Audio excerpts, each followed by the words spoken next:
어제에 이어지는 그것은 알기 싫다 296회 금요일 순서입니다. XSFM의 유승균 PD입니다.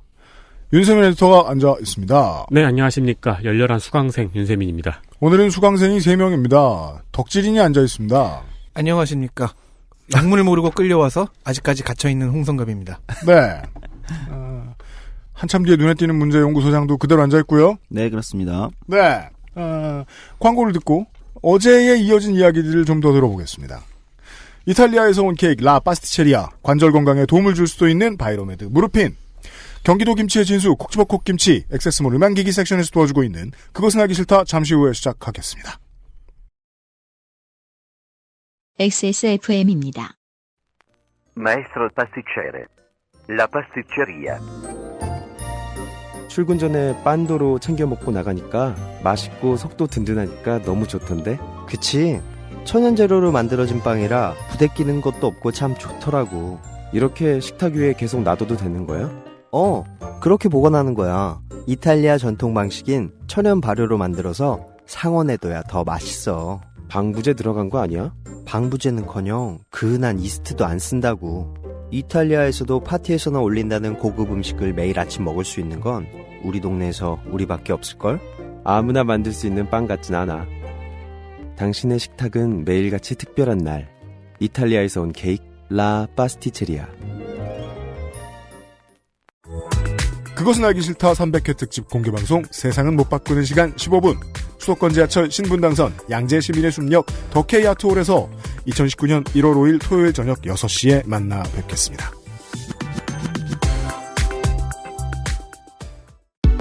Bluetooth, headphone, Monster, Sony, Zabra, wireless. Join the freedom. Access Mall. 당신의 식탁은 매일같이 특별한 날. 이탈리아에서 온 케이크 라 파스티체리아. Maestro pasticcere, la pasticceria. 빵. 네, 라 파스티체리아. 겨울에는 역시 빵이죠. 네. 네, 작년에 크리스마스 파티 때 라 파스티체리아 빵 구매하셔가지고 파티했다는 분들 후기도 있었고요. 그렇습니다. 트위터에는 제사상에 올라간 라 파스티체리아 인증을 보내주신 분들 계셨죠. 그러니까 아버님이 이탈리아 분이셨던 거죠? 네, 혹은 빵을 좋아하셨거나. 굉장히 잘 어울려요. 그럼요. 네, 원래 제사상에 잘 어울린다. 제사상에 라 파스티체리아 그 빤도로가 올라가 있는데 원래부터 거기 있었던 것처럼 견본품 같아요. 그리고 마치 홍동 서빵처럼. 네. 센터빵이죠. 네. 네. 라 파스티체리아에서 신제품을 내놨습니다. 네. 많은 분들이 기다리셨던 작은 빤도르. 네. 6개입니다. 왜냐하면 이게 방송으로 빤도르 빠네톤의 광고 들으신 다음에 빵집에 가죠? 네. 예를 들어 한참 전부터 만든 데 어디 있습니까? 성심당 같은 데 가요? 그러면 이만한 게, 네. 일만한 게 네. 있어요. 이게 뭐야 싶다고. 그래서 이제 눈을 맞춰주기 위해서 작은 것도 만들었습니다. 근데 그거보단 크게 만들었습니다. 그거보단 클 수밖에 없습니다. 네, 여기서는 이제 큰 머핀 크기라고 유명상 PD님이 적어 놓으셨는데. 대따 큰 머핀입니다. 제가 확인해 본 결과 잼통. 네. 여러분이 볼 수 있는 잼통 정도 크기의 빤도로 6개가 한 세트이고요. 네. 역시 슈가 파우더를 같이 드립니다. 처음 이 제품을 기획했을 때만 해도 스탱벅스에 빤도로가 없었는데. 요즘 나왔나봐요. 네, 스탱벅스에서 비슷한 제품을 출시했다고 합니다. 그래서 유명상 PD님이 하는 일이 많습니다. 가서 먹어봅니다. 네. 라고 합니다. 그러면 안 되지, 그렇게 말하면 안 되지 않아? 네, 그렇게 말하면 안 되니까. 맛이 땡땡이라고 합니다. 네, 그냥 말을 말겠습니다. 라고 네. 적어 놓으셨습니다. 그렇습니다. 그리고 100번째, 200번째, 300번째 주문 고객은 선물도 드립니다. 그렇습니다. 주문 제작이라고 하네요? 네, 맞아요. 주문 받았을 때 들어갑니다. 이 소분된 빵이요? 네. 원래 다 그런가요? 아니요, 안 그러다가. 네. 잠깐이라도 쉬고 싶으셔가지고 이제 주문 제작 형태로 바꿨습니다. 그럼 파티 때 준비하실 분들은 빨리빨리 서두르시는 게 좋을 것 같습니다. 크리스마스 배송이면 지금 서두르셔야 됩니다. 네, 그렇습니다. 네. 그러면 이분은 쉬지 못하시겠네요. 네. 장사해야죠, 겨울인데. 네. 음향기기 섹션. 네, 헤드폰 와이어리스의 완성형이라고 적어 놓으셨네요. 네. 소니에서 SP900 모델을 출시했습니다. 레데리2 할 땐. 그건 딴 거고요. 아, 네. 네. 그거는 플스 전용 헤드폰을. 맞다. 따로 있지. 네, 쓰셔야 돼요. 가도부어 그림 나와 있는 거. 그렇죠. 네. 네. 저희 몰에 지금 SP 600, 700, 800, 900이 그리고 있습니다. 이어폰 매니아들은 좀 잘 알고 있는 드라이버죠. BA 드라이버. BA 드라이버가 차용이 돼가지고 소리는 한 수 먹어주고 시작을 하고요. 방수 수준이 굉장히 독특합니다. 네. IP68. 보통의 생활방수, 이어폰 생활방수 수준이 비 맞아도 괜찮은 수준. 인데 이건 아예 광고 모델이 바닷속에 들어가서 헤엄을 치고 있습니다. 바닷속에 들어가서 잠수를 해도 괜찮은 수준의 방수 방진 설계입니다.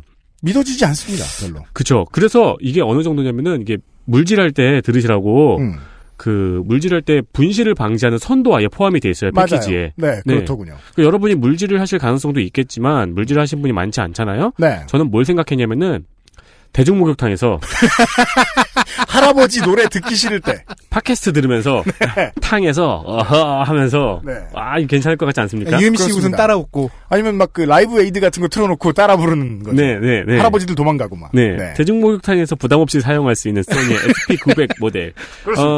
몰에 들어가서 확인해 보시면 되는데요. 에어팟처럼 그 충전 케이스 있고요. 네. 그리고 이제 여러 가지 팟보단 더 많은 여러 가지 패키지들이 함께 따라갑니다. 네. 몰에서 확인해 보시면 되고요. 그리고 JBL 듀엣 BT라는 블루투스 헤드폰이 있습니다. 네. 이 제품은 지금 온라인 최저가가 175,000원이거든요. 네.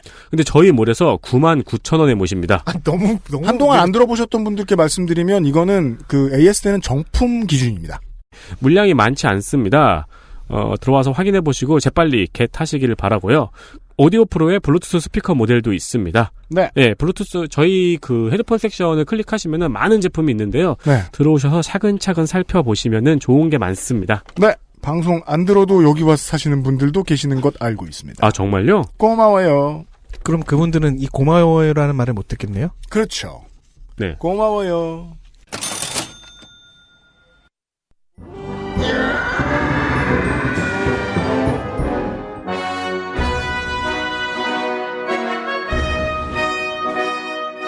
학구적인 정치 탐방 시사 아카데미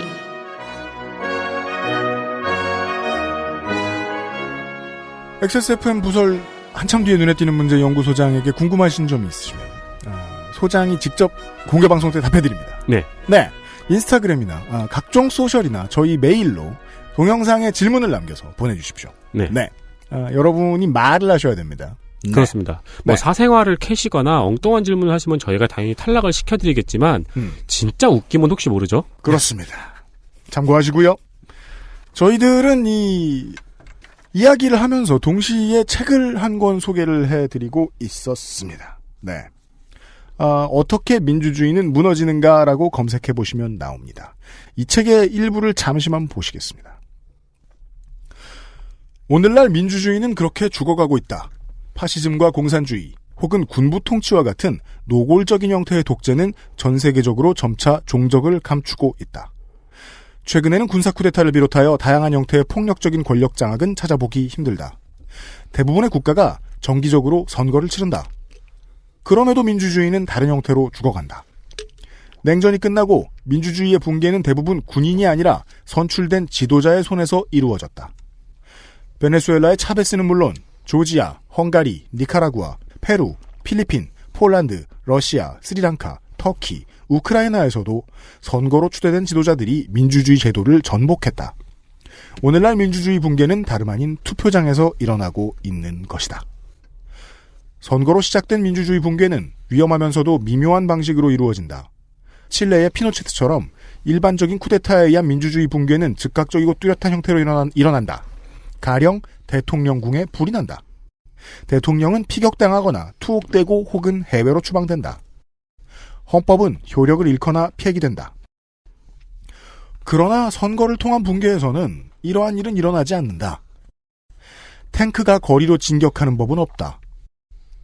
헌법을 비롯한 형식적인 민주주의 제도는 온전히 남아있다. 시민들은 예전과 다름없이 투표를 한다. 선출된 독재자는 민주주의 틀은 그대로 보존하지만 그 내용물은 완전히 갉아먹는다. 네, 이런 내용에 대해서 지난 시간에 설명을 해드렸던 것 같습니다. 맞나요, 소장님? 네, 맞습니다. 네. 그걸 우리는 이제 지난 시간에 이제 민주주의는 어떻게 자살하는가 또는 뭐 노화나 병사하는가. 민주주의는 어떻게 암 걸리는가. 네. 네. 그러니까 뭔가 그렇게 이제 비유를 하면서 우리가 다뤄봤는데요. 그러니까 이제 이 두 명의 저자는 결국 이제 트럼프를 겨냥하고 있다고 말씀을 드렸는데, 그러니까 이제 이렇게 얘기하는 거예요. 트럼프가 당선됐을 때 이 두 저자는 미국의 지식인들 또는 민주당 또는 지식인들의 나이브함에 대해서 굉장히 조롱하듯이 쓰고 있어요. 네. 트럼프가 당선됐지만 이 과정은 모르겠고 도대체 어떻게 해서 트럼프가 당선되는지는 뭐 모르겠지만 어쨌든 그럼에도 불구하고 미국은 정상적이고 상식적인 미국 정치는 작동할 것이다 라고 생각했다는 거예요. 미국의 상당수 지식인들이. 그건 뭘 근거해서? 그 근거로 삼은 것은 미국의 지식인들이나 다수의 진보적 시민들이 근거로 삼은 건 미국의 헌법이라는 거예요. 네. 우리는 전 세계에서 가장 위대한 헌법을 가지고 있지 않냐. 그 헌법에 기초해서 대통령도 의회도 헌법에 기초해서 작동할 수밖에 없기 때문에 그 헌법에 기초해서 미국이 돌아갈 것이다. 상식적으로. 우리나라의 독재자들은 내내 헌법을 고쳤죠. 네. 그러니까 미국은 사실 헌법을 고치는 건 쉽지가 않아요. 네. 네. 그래서 미국의 헌법과 시스템이 미국을 상식적으로 돌아가게 할 것이다라고 생각했고 사실은 트럼프 당선 이후에도 미국을 바라보던 한국의 정치학자들도 그때 당시 기사를 돌려보세요. 미국이 어떻게 할 거 같냐, 뭐 미쳐 돌아갈 거 같냐, 어떻게 할 거 같냐 이러면 그렇지는 않을 것이다. 이 일이 훨씬 많았어요. 한 번에 바뀌진 않아. 그런데 이렇게 다시 좀 시간이 지난 다음에 들어보니까 확실히 나이브하다고 느껴지는 게 헌법은 어쨌든 법이니까 해석을 해야 되잖아요. 네. 다른 해석을 미묘하지만 다른 해석을 내세우면 그 해석이 맞냐 틀리냐를 가지고 싸움이 일어날 것이고 그 싸움은 당연히 정치적인 논쟁이 되고 네. 논쟁 곧 어떤 사람들에게는 아직 결정나지 않은 거네? 라는 인상을 주게 되죠. 그게 일본이 평화헌법을 다루는 방식이었죠. 네. 네, 그런 거죠. 일본은 이제 헌법을 중심으로 이제 일본 정치의 갈등이 이제 균열이 일어나고 있는, 네. 균열이 오랫동안 사실은 전쟁 이후에는 일본은 계속 그렇게 온 거죠. 네. 근데 미국은 미국인들의 헌법에 대한 사랑은 유명하죠. 헌법 이퀄 미국이라고 생각하는 거잖아요. 그리고 이제 미국의 건국의 아버지들이라고 얘기하는 네. 이 사람들에 대해서도 미국인 모든 시민들은 거의 그 신처럼 거의 추앙하고 있잖아요. 그 나라는 헌법을 전시해 놓는 게 엄청 멋있잖아요. 네. 네. 사실 미국 헌법이 여러 가지로 기회가 된다면 한번 다뤄보면 좋겠지만 굉장히 독특하고 훌륭한 헌법인 건 맞아요. 그리고 현대 민주주의에서 미국 헌법이 가지는 굉장히 중요한 의미들이 있거든요. 권력의 재배치라는 개념이나 여러 가지 이제 이런 게 있긴 한데 어쨌든 미국의 지식인들이나 상당한 진보적 시민들이 그렇게 생각했다는 걸 굉장히 나이브하게 본다는 거예요. 그래서 이 두 저자는 이렇게 있는 얘들아 미국의 민주주의가 지켜진 것은 헌법 때문이 아니야라고 얘기하고 있는. 두 사람 뭐라고 했냐? 헌법이 중요하고 좋기는 하지만 미국의 헌법보다는 그 헌법 아래에서 정치인들의 규범과 결단이 사실은 미국의 민주주의를 발전시켜 온 거다. 근데 그 규범이 무너지는 순간 헌법에도 불구하고 규범이 무너지는 순간 헌법이 있어도 미국의 민주주의는 무너질 수 있다. 구성원들의 이해도가 지켜와 준 것이다. 그렇게 보는 거예요. 그래서 사례로 드는 게 재밌습니다. 그러니까 지금 이제 1950년대 이후에 이제 수정헌법 22조 때문에 이제 대통령의 3선 연임이 제한됐어요. 네. 근데 여기서 가만히 들어보세요. 미국 대통령의 3선 연임이 헌법에서 제한된 건 1950년 이후입니다. 그 전에는 3선을 하지 않았어요. 3선에 대한 제한이 없었어요, 미국이. 우리는 미국은 연임할 수 있다. 이게 이제 머릿속에 워낙 있으니까. 미국은 원래 헌법에 대통령의 연임을 대선까지만인가 봐. 재선까지만 박아놨나 보다. 근데 그건 1950년대, 그러니까 그 이전에 루즈벨트가 1940년에 사선을 하고 나서. 그렇죠. 네. 처음 출연하고 나서 명료하게 헌법에 박은 거예요. 근데 그 전까지는 헌법에 3선이 금지된다는 게 없었는데 불구하고 왜 3선을 안 했는가? 왜 안 했을까? 그냥 규범이라는 거예요. 네. 이게 좀 허망한 얘기인데 규범이라는 것은 명문화되어 있지 않은? 명문화되어 있지 않지만 대통령은 2번만 하는 거야. 그리하여 원인을 그렇게들 이야기하죠. 최초에 워싱턴이 욕심을 안 내고부터 이게 규범이 됐다. 그 굉장히 진짜로 그렇게 얘기하더라고요. 지가 연락 오랫동안 해먹을 수도 있었는데 심각성을 느끼고 물러섰다. 그러자 그 심각성이 헌법에 적히지 않았지만 모든 그 후에 정치한 후예들이 다 인식한 거죠. 그 이상은 하면은 안 된다라는 게 그러니까 양당 모두가 약속처럼 되어 있는 거죠. 그렇죠. 그걸 우리나라에 대입하면은 최초의 대통령이 독재를 하니까 그 이상을 해야 된다는 게 약속처럼 돼 있던 거죠. 독재를 하고 있으니까 그 밑에 있던 한 장교는 쿠데타로 엎어도 되지 않을까? 그렇지. 라고 약간 더 나가고 그쵸. 그 밑에 있었던 다른 장교는 그럼 저 사람이 죽었으니까 이번엔 내가? 라는 생각을 하게 내가 되고. 쿠데타를 하고 독재를 해야겠구나. 네. 그러니까 이렇게 설명을 하는데 이제 다시 그러면 다시 머리가 번쩍 뜨이는 게 있는 거예요. 아, 생각보다 민주주의라는 건, 미국의 민주주의라는 건 규범으로 작동해 왔구나. 그러니까 양당에서 모두 세 번째를 하고 싶은 사람이 왜 없었겠어요. 당연합니다. 네. 아니, 사람의 욕망이라는 게, 권력자의 욕망이라는 게 당연히 뭐 추동을 하겠지. 네, 네. 그런 사람들이 나올 때마다 그 정당들 스스로가 그걸 막았다는 거예요. 그러고 보면요, 고려 초에 그 왕건이 죽을 때 시무십조를 내려주잖아요. 네. 나라를 이렇게 경영해라. 초반에는 어느 정도 그게 지켜지다가 대부분의 군주국들이 그렇지 않습니까? 태조가 개창군주가 만든 그 어떤 가이드라인을 쭉 따라가다가 어느 순간 좀 연산군이나 뭐 그런 식의 좀 똘끼 있는 군주가 나오면 그게 깨져요. 맞아요. 하나씩 깨져요. 그러니까 이 비슷한 거예요. 그거를 알아서 양당이 게이트키핑을 했다는 거죠.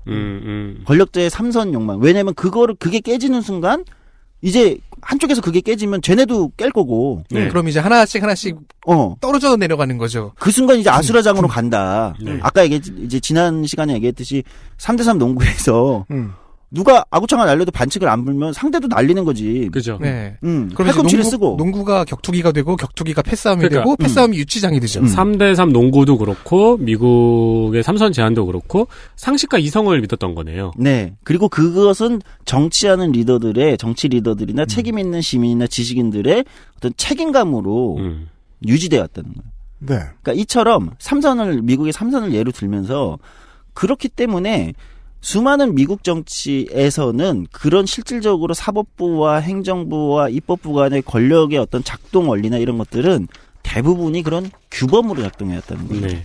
규범으로. 명문화되어 있는 건 없다. 근데 이걸 너무 얕봤다는 거예요. 아, 우리는 시스템이 잘 돼 있으니까, 헌법이 훌륭하니까, 트럼프가 나와도, 설마 진짜 장벽을 쌓겠어? 그렇죠. 진짜 쫓아내겠어? 기후회박을 탈퇴하겠어? 하겠어? 하잖아요. 근데 그거를 알고 보니 미국의 시스템에서 그거를 제어할 수 있는 건 시스템으로는 제어가 안 되는 거예요. 그냥 양식 냉장고면 됐는데. 그러니까 깜짝 놀란 거죠. 네. 이건 고칠 가이드가 없어. 그러니까 이제 근데 이제 이거를 예를 들면서 그러면 왜 이 규범이 무너졌는가? 그리고 왜 앞선 시간에 얘기했지만 왜 공화당은 게이트키핑을 하지 못했는가? 이 연원은 어딘가를 거슬러 올라갑니다. 일단 공화당은 왜 트럼프를 바지 사장으로 내세우려고 했는데 그 바지 먹혔는가? 네. 그렇죠. 바지에게 먹혔는가? 바지에게 먹혔는가? 네. 히어로즈 감독님 별명이죠. 지난 시간에 했지만 통계 분석을 하면 네. 점점 그런 신호가 점점 오고 있었는데 이 신호는 어디서부터 시작된 건가? 그렇죠. 이 거슬러 올라간 이 두 사람은 1968년도를 지목합니다. 그렇습니까? 네, 1968년. 그러니까 이 1968년이 굉장히 중요한 해라는 거는 제가 이제 이전 방송에서 알린스키를 하면서 한번 다뤘는데 네. 그 알린스키를 그 방송하면서 그때 다뤘던 바로 그 사건이 모든 이 문제에 트럼프가 탄생하는 거에 원흉이다라고 이 두 저자가 얘기하고 있어요. 야, 낯익네요. 트럼프가 탄생한 게 68년도부터다. 네. 그 시작은 68년도에 시작이 되었다. 이렇게 얘기를 하는 겁니다. 1968년도에 무슨 일이 있었는가. 자, 여기서부터는 지난 알린스키 방송 한번 참조를 해보시면 좋고요. 네. 1968년에 미국 민주당의 대선 경선이 있었죠. 네. 이제 제가 알린스키 방송에서 얘기했지만 그때 민주당 대선 경선이 이제 아수라장이 되는데 뭐냐면 로버트 케네디라는 굉장히 진보적이고 굉장히 인기가 많은 대중정치인이 출연해서 미국 민주당의 굉장히 많은 계파와 노동운동과 민권운동과 이런 걸 흡수하면서 연승가도로 달려요. 그 로버트 케네디가 대선 후보가 되기 직전까지 가죠. 로버트 케네디에서 다룬 이제 그 다큐멘터리가 넷플릭스에 올라와 있으니까 제가 넷플릭스 광고를 하고 있는 건 아닙니다. 하지만 매주 나올 때마다 합니다. 참 많은 것을 광고하십니다. 예. 넷플릭스에 올라와 있으니까 한번 보시면 좋을 것 같고요. 근데 이 사람이 이제 암살당하잖아요. 제가 네. 방송에서 얘기했죠. 암살을 당해요. 그러면 수많은 이제 진보적 어떤 민주당의 진보적 반전운동에서부터 민권운동의 지지자들이 그럼 이제 어떡하지? 근데 이제 그 다음에 반전운동의 또 상징인 유진 메카시가 2등을 달리고 있었는데 네. 그러면은 차점자가 되겠지. 근데 미국 민주당 68년 전당대회에서 미국 민주당 지도부가 마음에 안 드는 거예요. 대중적 인기가 있는 로버트 케네디도 마음에 안 들었고 유진 메카시도 너무 진보적이고 그 반전 그 운동의 상징이니까. 그래서 경선에 참여하지 않은 휴버트 험프리를 후보로 지명해 버리죠. 네. 즉 미국 민주당 지도부가 대중의 지지자들, 대중의 지지자들의 열망을 완전히 찬물을 끼우면서 꺾어버리죠. 반대되는 선택을 한단 말이에요. 그래서 이제 미국 민당 지지자들이 전당대회에 몰려가죠. 그리고 그걸 이제 경찰을 동원해서 이제 박살이 나잖아요. 그러면 피투성이가 되죠. 이제 그 사건이 유명한, 그리고 이제 여기서 피투성이에 대한 젊은이들이 알린스키를 찾아가서 야, 이래도 우리가 민주주의 안에서 이래야 되냐? 그러니까 알린스키가 그래야 돼. 이렇게 얘기했다는 거 아닙니까? 그때 울분을 토해내던 젊으니까 힐러리하고 오바마였다고. 그렇죠. 예. 아니 그 얘기를 하는데 그 사건인 거예요. 그래서 난리가 난 거예요. 미국 민주당은 대선에서 완패합니다. 네. 닉슨에게 완패하죠. 그리고 나서 얼마나 욕을 먹었을 거예요. 아니 니들이 말도 안 되는 후보를 니들 지도부가 니들 맘대로 대중은 이 사람들을 지지했는데 그렇죠. 대선에서도 지고 아수라장 된 거 아니냐. 그 미국 민주당이 반성을 해요. 야, 안 되겠다. 대선 후보를 이제 옛날처럼 우리 당내에 정치 리더들이 결정하는 거는 대중한테 이러다가는 끝날 것 같아. 자, 열자. 대중들이 선택하게 하자. 오픈 프라이머리. 오픈 프라이머리에 이제 악마의 유혹에 넘어갔다. 이렇게 얘기하는 거야, 이 사람들은. 그러니까 일정 정도는 여는 게 필요할 수 있지만, 그러니까 열었다는 거예요. 이제 이 위원회를 만들어서 이걸 열어버리는 거예요. 그러니까 민정이 여니까 공화당도 똑같이 압력을 느낄 거 아니에요. 아, 요즘 저렇게 하는 게 트렌드인가 보다.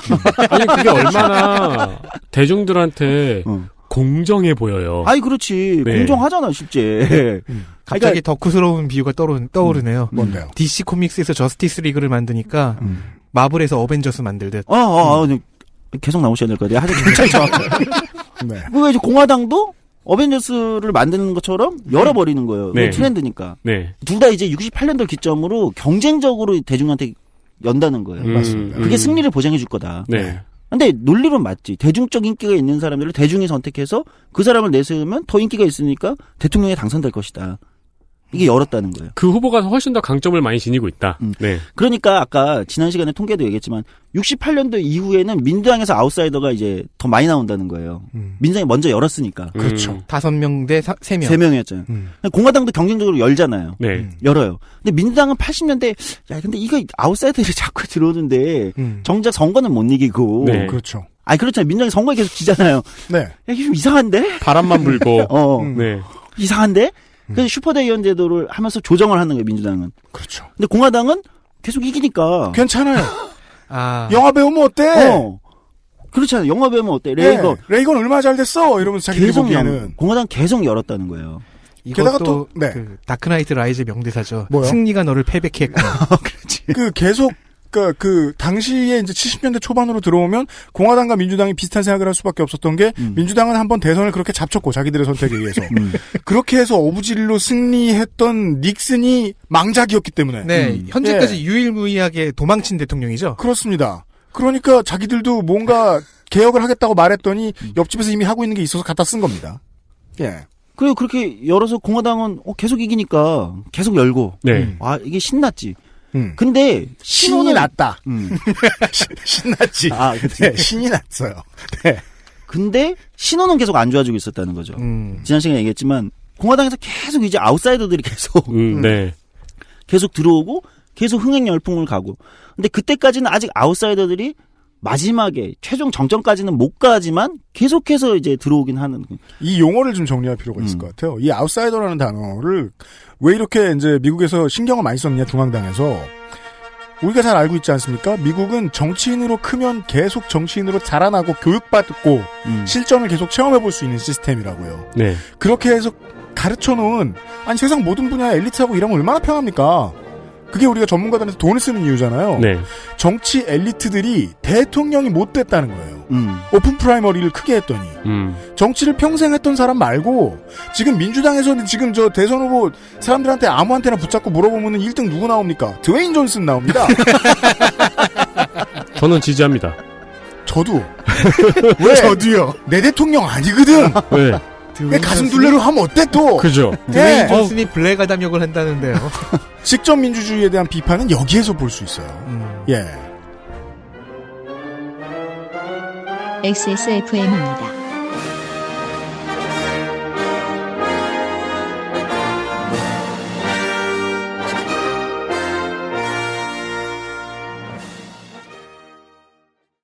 안 괜찮으시죠? 관절 건강에 도움을 줄 수도 있는 무르핀이라면 도움을 드릴 수 있어요. 관절 건강엔 무르핀이니까요. 콕 집어 콕. 믿어도 되는 김치를 찾을 땐 콕 집어 콕. 햇서 빙진 김치. 재료부터 공정, 유통까지 안심. 직접 구매한 재료로 만드니까요. 그러니까 김치가 생각날 땐 콕 집어 콕. Bluetooth headphone speaker Sony Monster Wireless Join the freedom XS Mall JJL speaker Charge 3 Bluetooth speaker Go Clarity HDBT headphone Bluetooth Sony Monster JBL Meet the speaker Join the freedom XS Mall. 그것은 알기 싫다 300회 특집 공개방송 세상은 못 바꾸는 시간 15분 수도권 지하철 신분당선 양재 시민의 숲역 더케이 아트홀에서 2019년 1월 5일 토요일 저녁 6시에 만나 뵙겠습니다.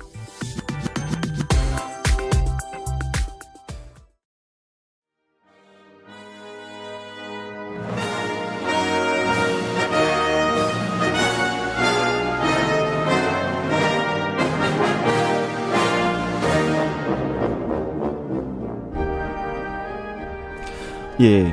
아니 그래서 그러니까 이제 신호는 계속 아까 이제 지난 시간에 얘기했지만은 그럼 96년부터 2016년까지 18명의 아웃사이더가 출연했는데 공화당에서 13명이 나왔다.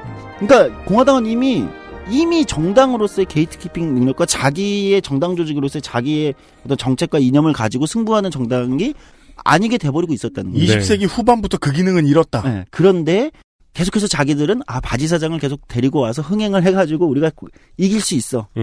이길 수 있어. 클린턴이든 뭐든 다 이길 수 있어. 이렇게 생각했다는 거죠. 정당의 가치는 점점 바닥으로 떨어지고 있는 거잖아요. 네. 그 정당 내부에서 키워온 가치들은 점점 인기가 없어지고 있는 거니까. 그러니까 이제 다시 얘기하자면 그러니까 그게 이제 안 좋은 신호가 그게 다른 게 이제 티파티가 공화당을 절반 그렇죠. 정도 먹어버리는 사태까지 왔을 때도 본인들이 못 느끼고 있었다는 거지. 지금 한국당에 그 물결이 지금 들어오고 있다니까. 공화당이 7, 80년대 폭이 너무 취했군요. 네.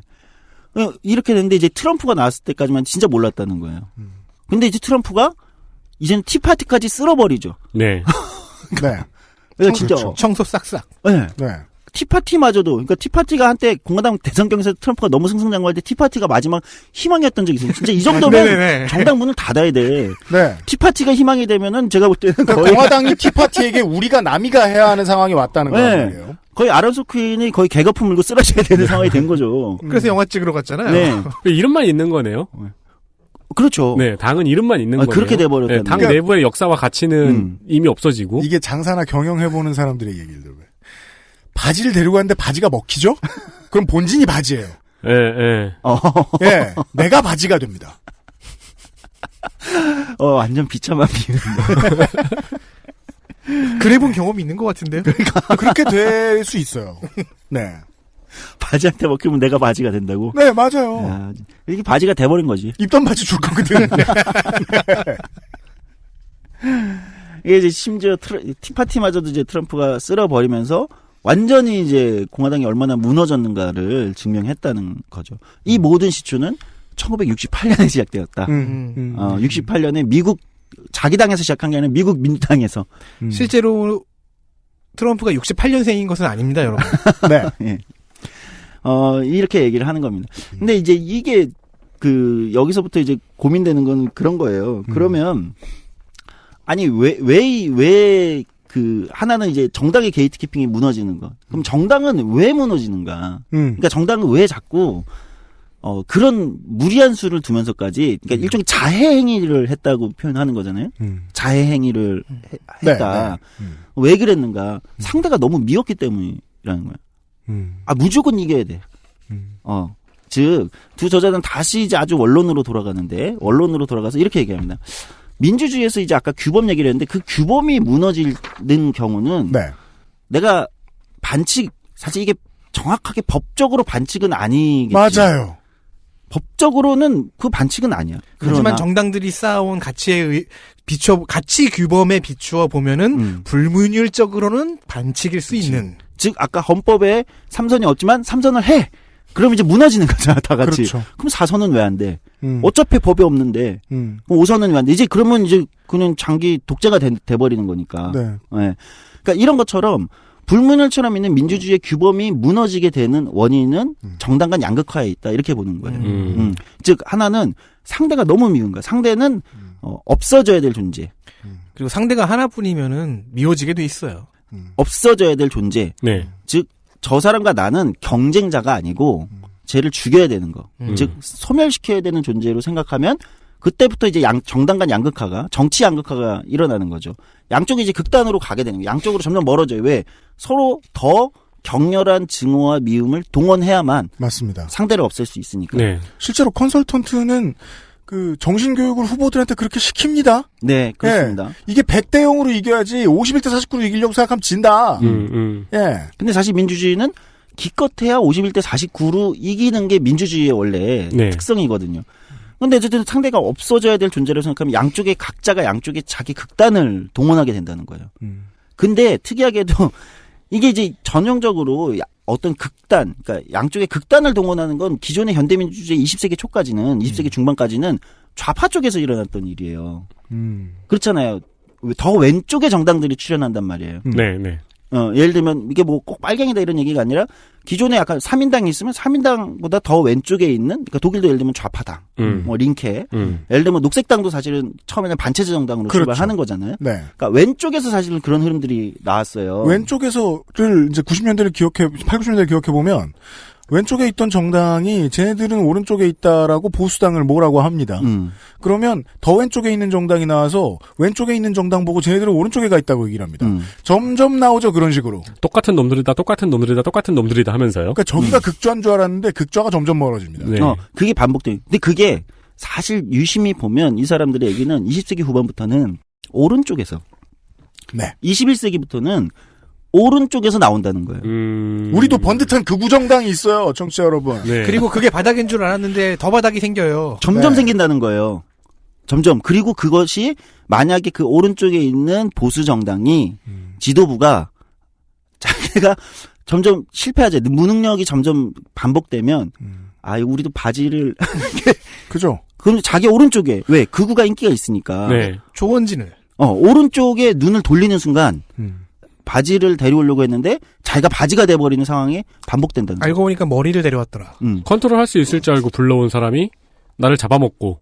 네. 90년대 정치사의 한국 정당의 습관에 의하면 김영삼, 김대중이 하라 그러면 하는 정당이기 때문에 새로 당이 생기거나 새로운 정치인이 무소속으로 뜨면 그를 데리고 오면 됐습니다. 네.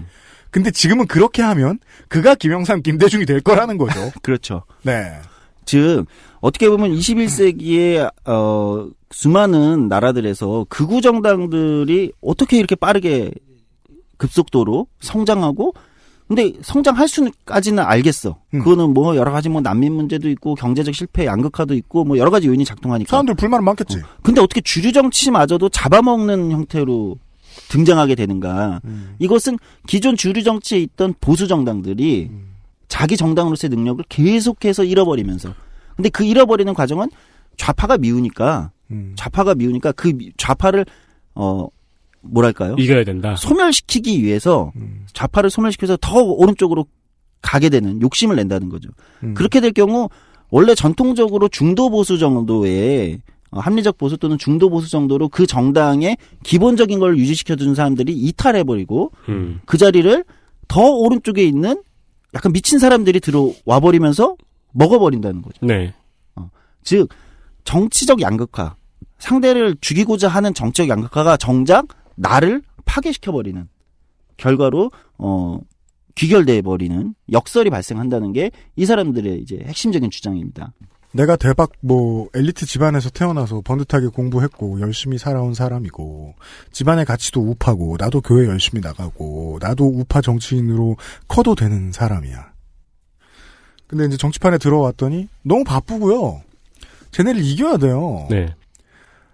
이기기 위해서 내가 점점 화가 납니다. 정치란 일상이니까 이거는 그냥 모두의 인생에 비춰서 한번 생각을 해보십시오. 내가 정치적인 싸움에서 반발짝 옆에 있는 쟤를 너무너무 이기고 싶어. 그럼 나는 정치인 유닛이 아니라 투사 유닛으로 변해야 되거든요.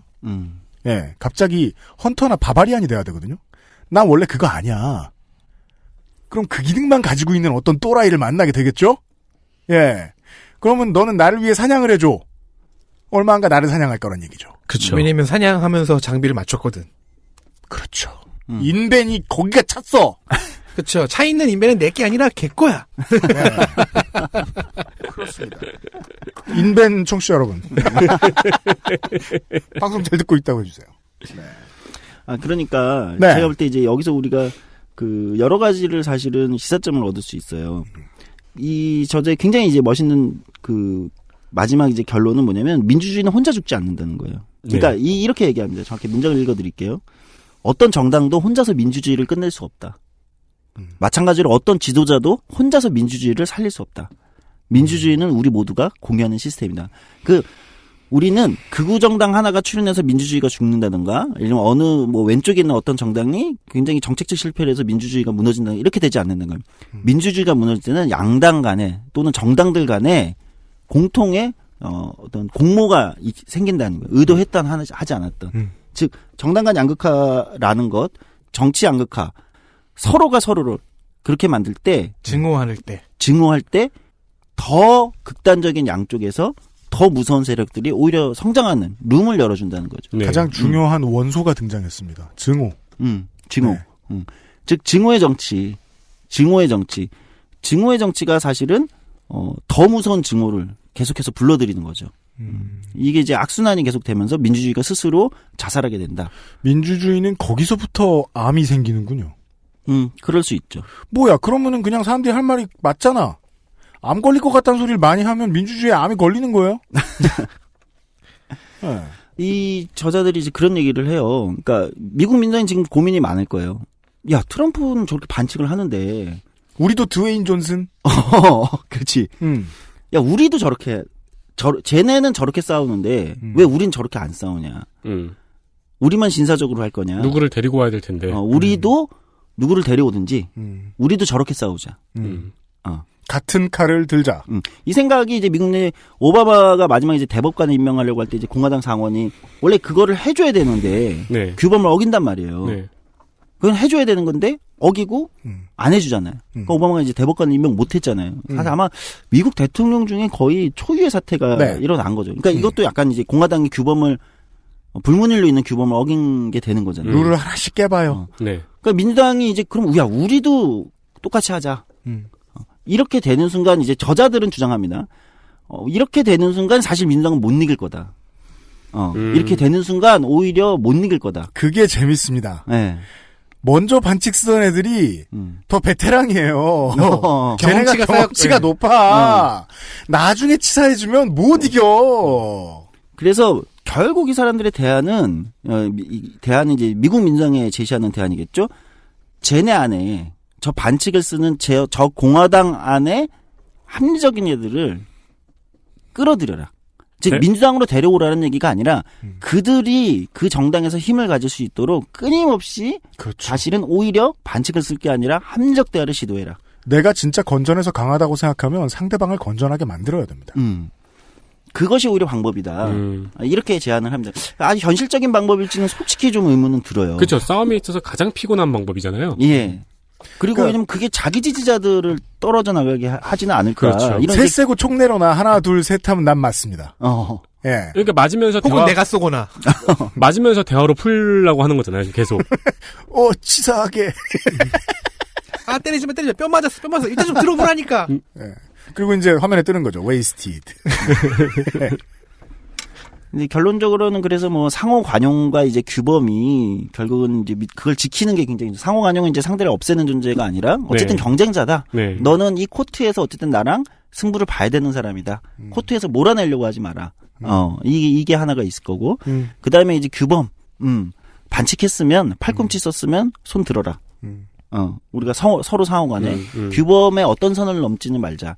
이 두 가지가 민주주의를 제도 말고도, 그러니까 제도도 중요하겠지만 제도 말고 민주주의를 실질적으로 풍부하게 하고 작동하게 하는 굉장히 중요한 요소다. 이렇게 얘기하고 현실적으로는 그래서 왜 극우나 예를 들면은 극단적인 포퓰리스트들의 발호를 막을 수 있는 방법은 무엇인가? 그거는 정당의 게이트키핑 기능, 즉 진짜 공화당에도 이 책에서는 충고를 하는데 공화당 지도부 제발 정신 차리고 너희들의 권한을 복권시켜라. 지도부가 너희들 지금 아무 힘이 없다. 너희의 힘을 복원해라. 네. 이런 걸 던지거든요. 그 자유한국당이 지금 계속 아웃사이더를 찾고 있는 거잖아요. 많은 사람들이 댓글에서 하는 말을 그대로 하는 누군가를 데리고 오려고 하고 있겠죠. 그게 이런 충고 아니에요. 너희들이 이겨서 승자가 아니다. 너희들은 이긴 바지다. 예, 승리만 한. 혹은 이렇게 얘기할 수도 있겠네요.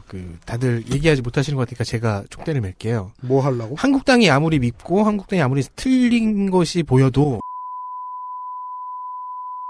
격떨어져. 아, 네. 그 규범을 지킵시다 우리가. 알겠습니다. 네. 편집이다.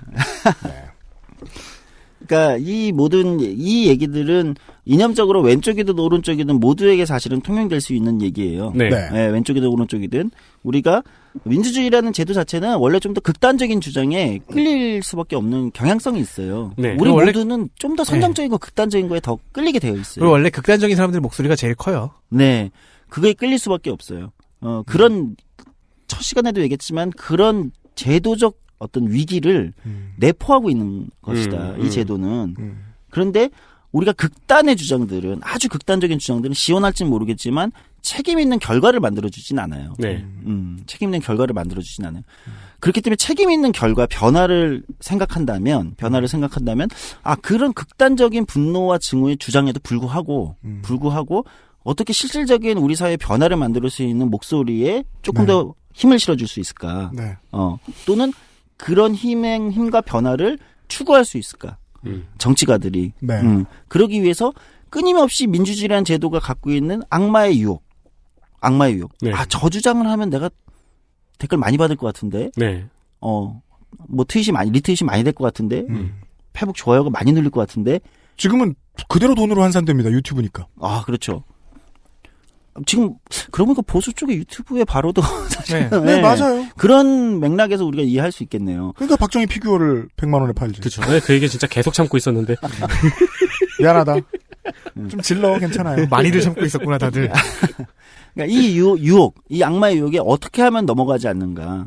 넘어가는 순간 사실은 내가 이기는 것 같지만 사실은 바지가 먹어버리는 이런 상황들이 있다는 거를 한 번은 우리가 고민해볼 필요가 있지 않을까. 유피님이 그런 말씀을 하셨죠. 지금 너무 기대된다고. 뭐가요? 어떤 슈퍼스타가 나와가지고 극우를 휩쓸지 우익정당을 휩쓸 어떤 슈퍼스타가 나올지 기대된다고. 근데 그게 이제 오늘의 이야기는요. 거기서 이제 거기서 더 중요한 이야기인데요. 기대는 돼. 네. 근데 그는 이길 거예요. 그런 현실적 고민을 하는 이유가 있어요. 미국 정치가 아까 얘기했지 68년도부터 이 책의 저자는 68년도부터 그런 조건들을 차근차근 20년 간격으로 밟아왔다고 하는 거잖아요. 점점. 네. 그러면 그대로 한국 정치를 한번 분석해 보자는 거예요. 똑같이. 네. 그럼 우리도 어느 시점부터 아마도 제가 볼 때는 그거는 2000년대 초반 어느 시점일 거예요. 어느 시점부터 한국 정치도 그것이 출현할 수 있는 조건은 이미 만들어져 있다고 봐야죠. 그러니까 UMC의 그는 이길 것이다. 그 슈퍼스타가 등장하면 그는 이길 것이다라는 게 괜한 기우가 아니라는 거예요. 우리 민주주의 이 정도 했는데 설마 한국에서 다시 그런 게 나오겠어? 그건 미국이 너무 후지니까 트럼프가 나오는 거지. 이거는 사실 굉장히 나이브한 생각일 수 있겠다. 네. 저도 예전에는 이 책을 보기 전까지는 우리나라 민주주의 이 정도 됐으면 동아시아에서 이 정도 민주주의 하는 나라 없고 네. 그리고 굉장히 많은 경험과 또는 시민적 저항으로 굉장히 많은 것을 극복한 거의 전 세계에 내놓을 만큼의 자랑스러운 어떤 역량이 있는 민주 역량이 있는 사회다. 이런 사회에서 그런 극단적인 것은 성공할 수 없다라고 생각해 왔습니다. 근데 이 책을 보면서 내가 너무 나이브하게 생각했나? 네네네. 이 생각이 확실히 들어요. 제2의 박근혜를 볼 수 있다. 그렇죠. 그 제2의 박근혜. 박근혜가 포퓰리스트였는지는 우리가 논의를 해봐야겠지만. 근데 박근혜는 바지였기 때문에. 네. 제2의 최순실의 바지였기 때문에. 업그레이드 박근혜. 두 가지 정도를, 여기까지인가요? 예. 네, 두 가지 정도를 볼 수 있을 것 같은데. 하나는 이제, 한국의 정치사는 꾸준히 정당 불신 위주였습니다. 예. 이제 문민정부 이후로 직접민주주의가 수복이 되었음에도 불구하고 이 정당이 너무 좋아서 투표한다는 어른들은 없었습니다. 보통 내 고향이 거기여서였지. 네. 그래서 국민들이 가지고 있던 그 신뢰의 부존재를 증명해 준 것이 언제나 높은 득표율의 3등 후보들이었습니다. 예. 정주영, 이인재, 포기했지만 정몽준, 안철수 이런 사람들이지요. 근데 그 사람들의 특징은 1, 2번 당에서 빠져나왔거나 아니면 1, 2번 당에서 빠져나온 사람들을 가지고 모아서 만든 당이었었어요. 따라서 그들은 제도권의 일부, 게이트키퍼들의 일부였거든요. 아웃사이더인처럼 네. 행동하는. 근데 오늘 말씀을 들어보니까 표심은 그들이 아웃사이더인 줄 알았다가 막판이 되니까 아니구나라는 걸 알게 된 정도랄까요? 예. 한국은 쭉 그래왔다니까요. 3등할 후보가 진짜 개아싸면 혹시 모르겠다. 네. 근데 저는 정말 20대 때 허경영이 무서웠어요. 예. 이 사람 더 뜰 것 같다. 진짜 무서웠어요. 근데 이 사람이 이제 뭐 횡령인가? 뭐 이런 걸로 잡혀 들어가는 거 보면서 청원으로 잡혀 들어가지 않나요? 모르겠어요. 그래도 여러 가지로. 예. 시스템이 걸러냈구나. 라는 생각이 들었는데 앞으로는 시스템이 못 걸러내고 오늘 좀 명쾌해진 게 그 다음 얘기는 화가 난 사람들은 한국 사람들은 저 국회를 싫어합니다. 입법부를 싫어해요. 네. 그래서 지금 진보 정당들도 특권은 줄이고 숫자만 늘리자 이런 식으로 되게 조심스럽게 나가고 있잖아요. 예. 왜 싫어하냐? 요새 이제 국회 저 종종 가니까 가서 얘기 들어보고 그러면은 맞아요. 흔히 의원들이 하는 말이 맞아요. 자기들끼리 되게 친해요. 네. 밥 같이 먹고 쌀랑 같이 가고 친해요. 네. 근데 친한 게 훨씬 나아요. 그래야 그나마 인간적으로 존중을 하지. 친한데도 저러잖아. 근데 친하다 그러면 사람들은 싫어해요. 그러니까 다 똑같은 놈들이라고 생각해요. 그렇죠. 그렇죠. 누군가 그걸 제대로 대변해주면 들어올 거 아니에요. 사람들이 표로 보여줄 거 아닙니까. 결국 답을 내는 것은 규범이나 시스템을 되살리는 여유? 그니까 이게 그래서 골치가 아프다니까. 한국에 지금 그런 게 있나요? 민주주의의 위기를 직접적으로 가져오는 가장 중요한 원소 단위로서의 증오에 대한 설명을 들었잖아요 오늘. 네. 증오가 커지는 만큼 민주주의는 알아서 무너진다. 네. 그게 제가 되게 지난번 정권부터 이게 아닐 텐데 싶은 마음이 드는 게 사람들이 정치로 복수를 하고 싶어해요. 그런 거죠. 네. 내 지난 SNS 생활의 수모를 복수하고 싶어해요. 맞아. XSFM입니다. 콕 집어 콕. 좋은 원료를 쓴 김치를 만들 시간이 없을 땐 콕 집어 콕. 배추, 무, 고춧가루, 생강, 전부 국산. 다시마, 홍합, 표고버섯도 아낌없이 쓰죠. 그러니까 김치가 생각날 땐 콕 집어 콕. 분노보다는 웃음으로, 결론보다는 관찰력으로, 정의감보다는 균형 감각으로 버텨온 그 알실의 325주. 그간 함께해 주신 시간에 대한 자그마한 감사 인사. 그것은 알기 싫다 300회 특집 세상은 못 바꾸는 시간 15분. 앞으로도 한동안 없을 XSFM 위켄드. 문학인, 농축산인, 시사아저씨, 비정규인, 노동운동 히어로, XSFM 부설 한참 뒤에 눈에 띄는 문제연구소장 등 흔하지만 만나긴 어려운 게스트들과 함께합니다. 수도권 지하철 신분당선 양재 시민예술역 덕케이 아트홀에서 2019년의 첫 번째 주말 1월 5일 토요일 오후 6시에 뵙겠습니다. 그것은 알기 싫다 300회 특집 공개방송 세상은 못 바꾸는 시간 15분. 예매는 인터파크에서 12월 13일 목요일 오후 2시부터 시작합니다.